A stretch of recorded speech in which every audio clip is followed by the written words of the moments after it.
Okay, today I'm going to be talking about keeping your child at the dinner table. I get asked a lot about how do I actually get my toddler to stay at the table because maybe it's my 2 year old, maybe it's my 3, 4, 5, 6 year old wants to constantly leave the table and it's getting really frustrating. And how do we get them to stay at the table? They just want to get down, and I get it because it's really frustrating when you go to the trouble of preparing a meal or bringing something home, or it's been a long day and you just want to have that kind of like June Cleaver, Leave It to Beaver moment of everybody sits down and shares about their day and connects and tells funny jokes, and it's just magical moment that you're envisioning. And instead, it probably often feels like I don't want to do dinner. It'd be easier if we just put on Paw Patrol and all ate silently, or the adults looked at their phones or talked to each other while the kids ate and watched Paw Patrol, or people just snacked, or we just kind of snacked enough that we could skip dinner altogether. Because honestly, it can be really frustrating, and it can really take the wind out of your parenting sails when it just feels like you're always dreading dinner time because you know it's going to be a hassle. You know that there's going to be fighting and yelling and screaming and crying, both parent and child, and it's just not going to end well. And so if you feel that way, just comment yes below so that I think other people can see that as they watch this and realize, okay, it's not just me. It's not that I suck at dinner time or at connecting with my child. It's just hard. And so getting up from the table is just one symptom of dinner time distress and drama at dinner time. And I talk with parents a lot because I get asked this question quite frequently. What can we do to decrease the drama at dinner time? And I actually have a workshop that I put on that talks through exactly, it's called No Drama Dinners, and I'll put a link below or off to the side or something like that so that you can watch the workshop and get the information.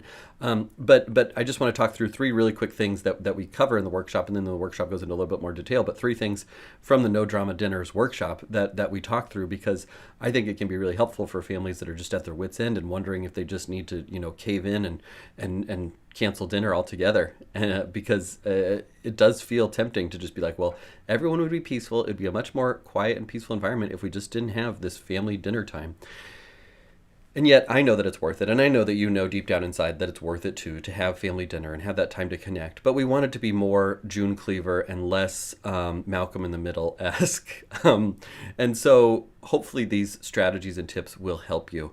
The first thing that I teach parents is just to check yourself before you wreck yourself, which essentially means before you try and force their hand or force them to sit at the table or hold them in the table or buckle them in so they can't leave the table, stop and take a moment and reflect. And you might want to do this not when you're sitting at the dinner table, like in advance or after the fact, or when you're hiding in the bathroom, playing on your phone, trying to have a moment's peace. Why does this matter to me? What is it about dinner time that matters to me that my child is leaving the table? And why is it so frustrating? My guess, there's a couple reasons. And they're mostly about respect. Like, my child doesn't respect me. I look at all the trouble I went to prepare this delicious meal, and you don't seem to care about it. It doesn't matter to you that I worked all this time to put this meal together.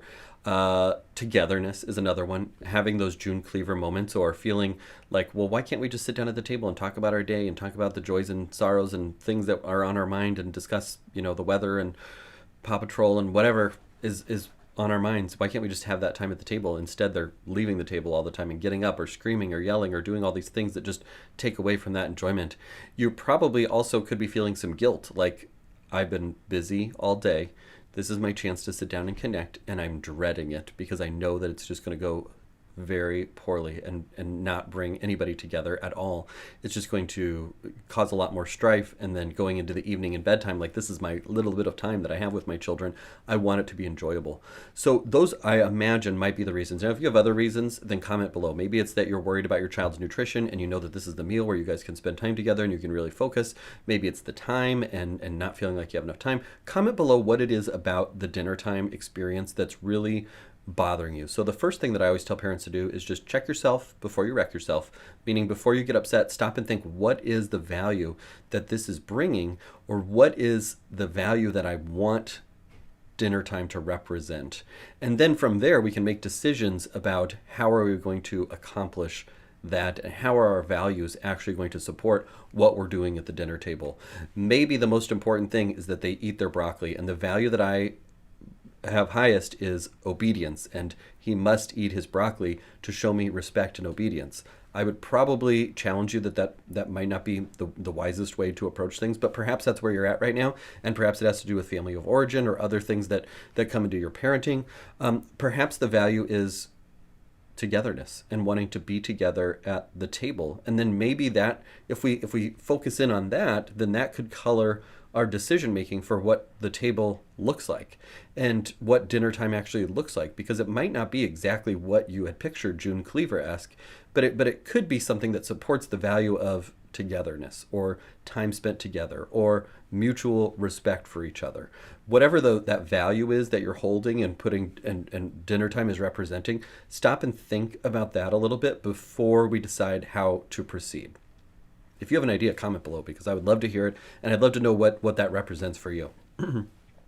Now, the second thing, regardless of what value you have chosen, is to make dinner time a place your child wants to be. And it takes a little bit on us, going back to the checking ourselves before we wreck ourselves, to get to the point where we can say, okay, I'm the adult, I'm going to show up, and I'm going to show up even though it hurts and it's painful and it's annoying and frustrating and I'm impatient. I'm going to make dinner time a place my child wants to be, because it's going to be easier now than when they're 7. It's going to be easier now when they're 14. And I don't want all of these memories to just continue to accumulate about how bad the dinner experience is. And isn't it so much nicer when we get to watch Paw Patrol over the meal because of that? We want dinner time to be a place that people look forward to coming and connecting. Now, what does that mean? Well, let's separate dinner time or sitting down together for a meal from forcing our child to eat a certain amount that we have prescribed that they need to eat. Let's instead make it about gathering at the table. What could that look like? Well, it could be that mom and dad are eating and the children have their plates, but they also have some crayons and paper, and they can draw about their day. Hey, I'm going to start my broccoli and my lasagna. Why don't you color me a picture and tell me something about your day? And then once they get going on that, you could transition to, hey, are you hungry? This lasagna is actually like really good. Do you want to try a bite while you're eating there? What if you did that as a way to, instead of focus in on you have to eat this and you have to sit in your chair for this amount of time, make it a place that they want to be. And then once they've decided, okay, I actually like sitting down at the table because I get to color, because I get to hear about my parents' day and all the crazy stuff that they do all day long. Wow, that's so weird. I never knew that my dad was a firefighter. No one ever told me that. I didn't know that my mom was a nurse or, a teacher or whatever she does. Well, that's kind of interesting. If they just overhear those things while they're coloring, while they're telling you about their day, then eventually you can marry that with, hey, I bet you're hungry. You haven't eaten since snack time earlier today. Do you want to try a bite of this? Oh, okay. No, you don't right now. You're coloring right now. That's fine. Maybe in a little bit you'll want to. We'll just keep talking. You can keep coloring. If instead you focus in on, okay, the value is togetherness.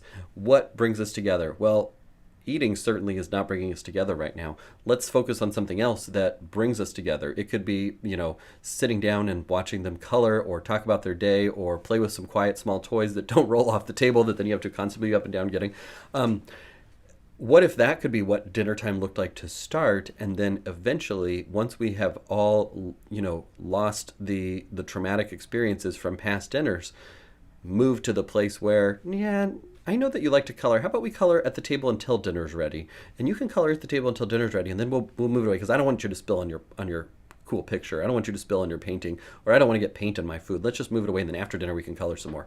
Or, something along those lines with toys or something else small. You're bringing everybody together. The value is being preserved. The value of togetherness, the gather of mutual respect and connection is being preserved without the, you got to eat your broccoli. Take 3 more bites or you're not leaving this table and you're going straight to bed. Like, that might work eventually.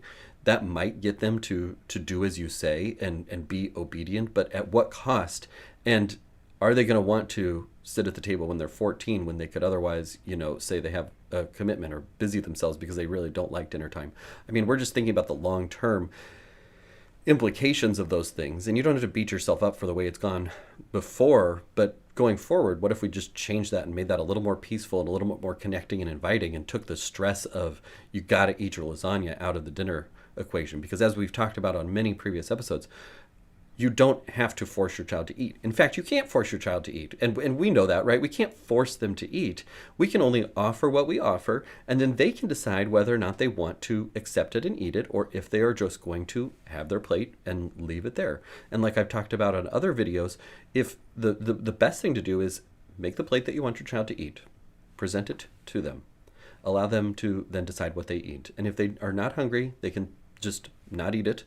I don't think you have to make them say no thank you, or have some other phrase that you must say no thank you if you don't want my food. Instead, say, wow, it looks like you're not hungry. I'm just going to put this in the fridge, and then if you're hungry later, you just tell me, and then I'll get your food out and you can eat your food. Okay, great. You want a color? Great. That's what I would focus on instead of forcing eating. And it probably is going to take some time and some practice to get them. You might want them to sit at the table for 5 minutes, and that might be possible right now. And then in the future, you might be able to get them to 10 and 20 and 30 minutes. And I mean, we don't sit at the table for 30 minutes by any stretch of the imagination. So that would be an ideal sort of thing. Wow, that would be cool. But start really small, and you will be less dissatisfied that your child is not meeting your expectations or what you've dreamed up for dinner time to look like. Eventually you can get there, but you have to go small and in small increments. And that brings me to my third point, which is affirm and encourage the sitting at the table. Affirm and encourage whatever value that you're seeing play out when things are going your way. It feels like you shouldn't have to tell them that, wow, you sat at the table for 5 whole minutes and you didn't eat anything. Super job, Timmy. But if you start with, well, that was really good. You were at the table and you told me about your day and who you played with at recess. Or, wow, that was really nice. You drew me a picture while we were sitting together at the table. That made me feel really special because I got to learn what you did today. Just start with that. You don't have to make it sarcastic. You don't have to make it, just overflowing with gratitude for them gracing you with their presence for 4.5 minutes before they jumped up and ran away. Just start with where they're at and what they did well and affirm that, and then you'll see more of that. The more that you shine light on the things that you want to see, the more you will get that back and the more it will grow. What you water is what grows. And so when you see those things that you like, you affirm them. You say, wow, thanks for doing that. That was really nice. Thanks for sharing that story with me. Oh, wow, that's a really nice picture that you made me. Geesh, do you think you could do another? And then you've, really stoked their ego because, wow, my mom really likes my painting. My dad wants another one. Geesh, I must be a really good artist. That made me feel good. I'm going to sit at the table longer because I want to make them another painting or something like that. It's going to take time. You're going to have to go slow and steady to expect that things are going to improve dramatically. I would ask Siri or Alexa, whoever you got, remind me every 6 weeks to ask myself how family dinner time is going. And then you'll get reminded and you can think, okay, what has worked and what has not worked, and what have we seen that's worked and what have we seen that's not worked. It's really easy to get bogged down in, wow, that dinner was terrible. But in the grand scheme of things are better than they were 6 weeks ago. Wow, that was a real nightmare when we had our in-laws over and she threw her food and stamped off. But in the past 6 weeks, things have truly been better overall. And that was just, we probably didn't set ourselves up for success with that. It's very slow and steady.